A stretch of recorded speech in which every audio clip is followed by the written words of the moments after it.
Welcome to the Lost and Found tutorial.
Good book.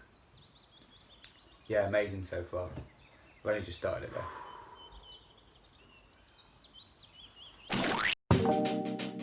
So step one, what is missing?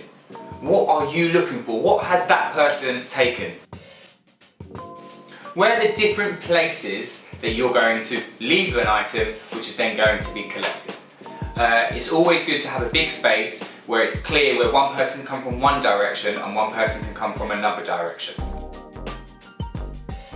What are the two versions of you? Yeah, you want two costumes and you want to make it easy. You don't want to have to change all your clothes. So what I did was a t-shirt and shorts and then just some trackies and a coat to put on top. So I didn't have to change everything every time. Also, it's really good to get a hat on once in a while because then it creates two different people. All of that set, the next thing you need to do is set up your shot. So setting up your shot is really important.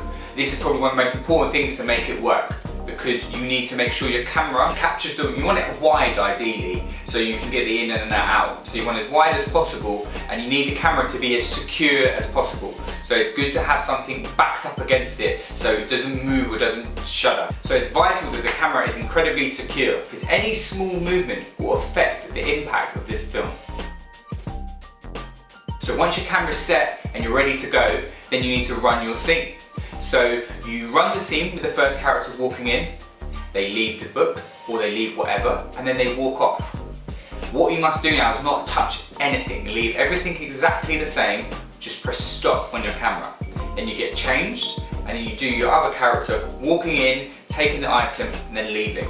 Then again, you don't touch anything, you just press stop, you get changed, go back as the other character, and then it's that moment of realization that it's gone. Yeah? What's really important for this to work is that nothing changes, everything stays exactly the same.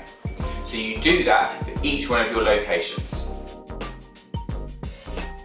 So once that has been recorded, then you can do your double vision conversation.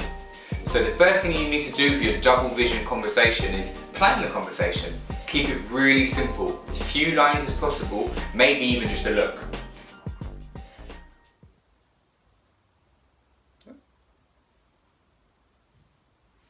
Yeah, amazing so far. We've only just started it though.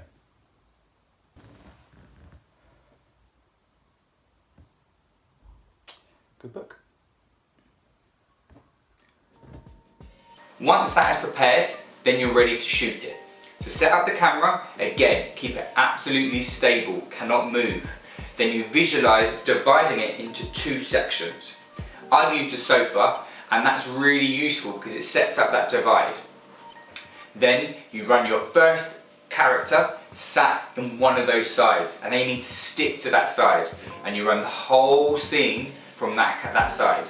Again, don't move anything when you finish, just press stop. And you get dressed, then run the whole same scene and then the other character sitting on the other side.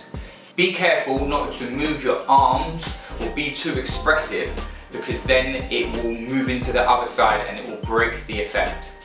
So it's very, very important just to stick to your sides. And then once that is recorded, you press stop on it, you're ready to edit. Select this icon to start a new project. Choose 16:9. Select the media button to add your media.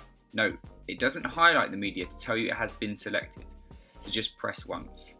It's best if you can do it in the right order, and do not include both of your double vision shots.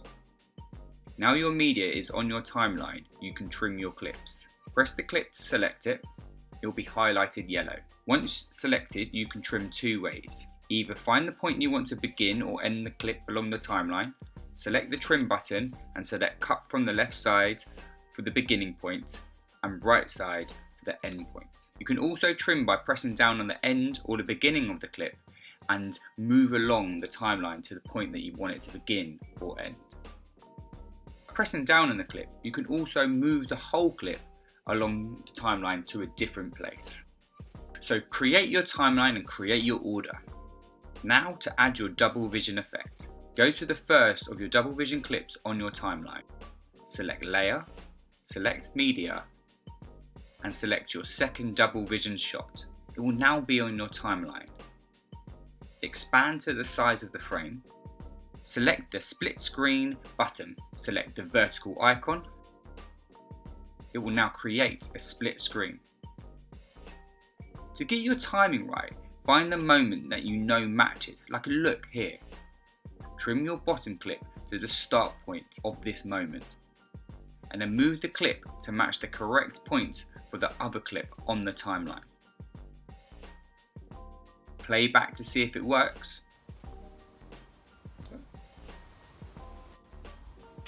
Good book. If happy, you can then extend the clip by pressing down and pulling it along to the point that you want it to begin.